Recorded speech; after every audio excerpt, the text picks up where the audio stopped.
आज हम सुनेंगे गुप्त नवरात्रि में सुनी जाने वाली 10 महाविद्याओं के प्राकट्य की अद्भुत कथा। जय माता दी फ्रेंड्स, कैसे हैं आप सब दोस्तों। देवी भागवत पुराण के अनुसार आद्य शक्ति भगवती जगदम्बा विद्या और अविद्या दोनों ही रूपों में विद्यमान है। अविद्या रूप में वह प्राणियों के मोह की कारण है, तो विद्या रूप में मुक्ति की।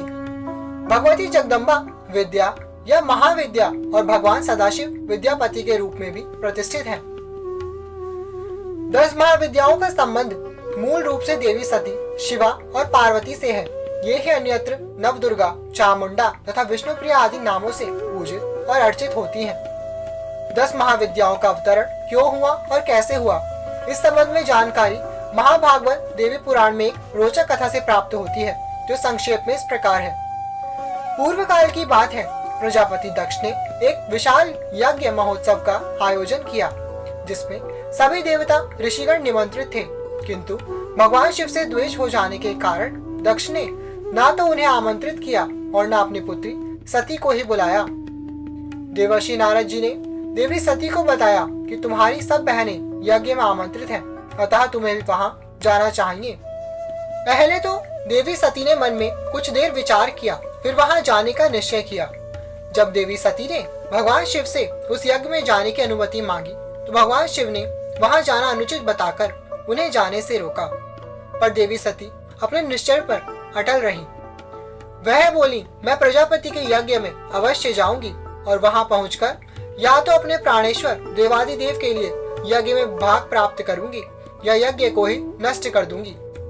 प्रापस्यामि यज्ञ भागम वा नाशिष्यामि वा मुखम।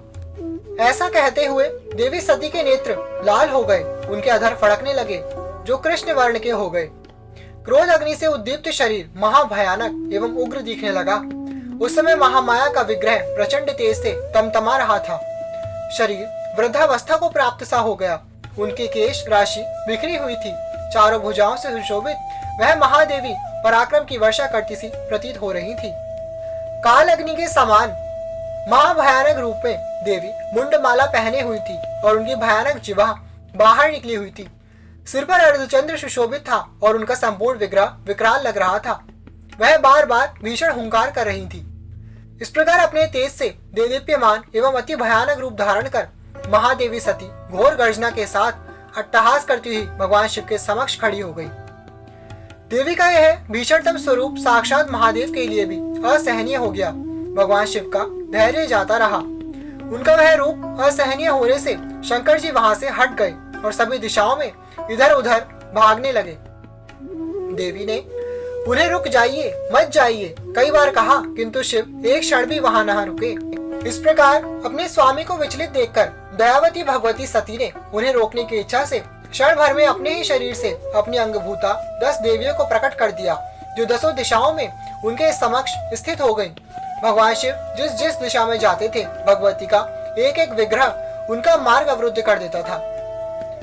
देवी की ये स्वरूपा शक्तियां ही 10 महाविद्याएं हैं। इनके नाम हैं काली, तारा, भुवनेश्वरी, छिन्नमस्ता, षोडशी, त्रिपुर सुंदरी, बगलामुखी, धूमावती तथा मातंगी।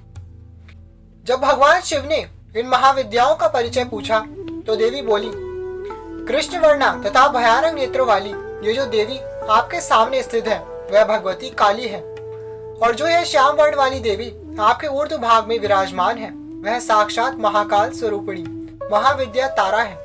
महामते, आपके दाहिनी ओर वह जो भयदायिनी तथा मस्तक विहीन देवी विराजमान है, वह महाविद्या स्वरूपिणी भगवती छिन्नमस्ता है।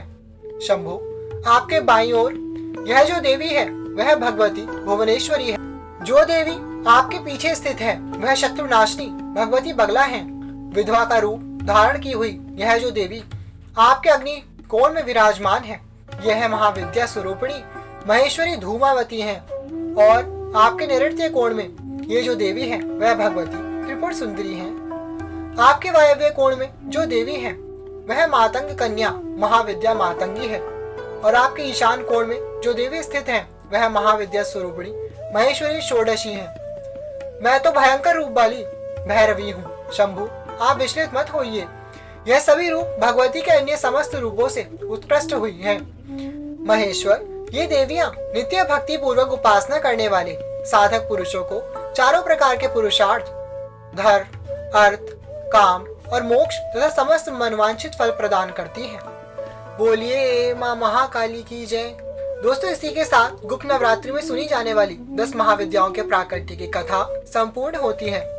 गुप्त नवरात्रि चल रहे हैं, इसमें इस कथा को सुनने से महान पुण्यों की प्राप्ति होती है, माता की कृपा प्राप्त होती है एवं भक्तों की सभी मनोकामनाएं, जैसा कि माँ ने अभी बताया, कि वो पूर्ण कर देती हैं। किंतु माता के बहुत से भोले भाले भक्त माता की इन अद्भुत एवं विचित्र लीलाओं को देख करके भ्रमित हो जाते हैं। वो सोचते हैं कि भला महादेव शिव, जो साक्षात परमेश्वर हैं, वो देवी पार्वती के भयंकर स्वरूप को देखकर कैसे भयभीत हो गए। तो दोस्तों, आपको बता दें, भ्रमित होने की कोई आवश्यकता नहीं है। जो भी लोग विवाद करने लग जाएंगे, उन्हें पहले ही बता दें, यह कथा श्रीमद् देवी भागवत पुराण में वर्णित है। यही कथा हमने आपको सुनाई है।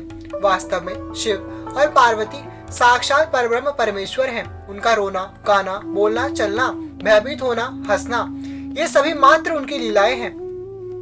हमें ये देखकर बिल्कुल भी विस्मित नहीं होना चाहिए। ईश्वर जो भी करते हैं संसार के कल्याण के लिए या उन्हें कोई मंगलकारी कथा देने के लिए ही करते हैं।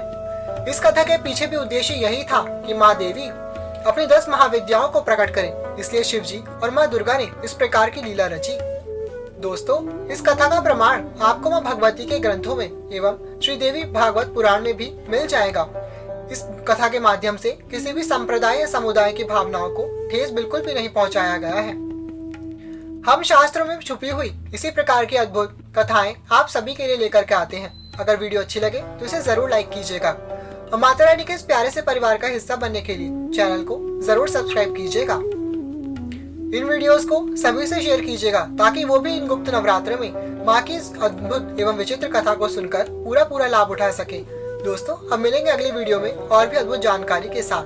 तब तक के लिए thank you all, love you all, जय माता दी।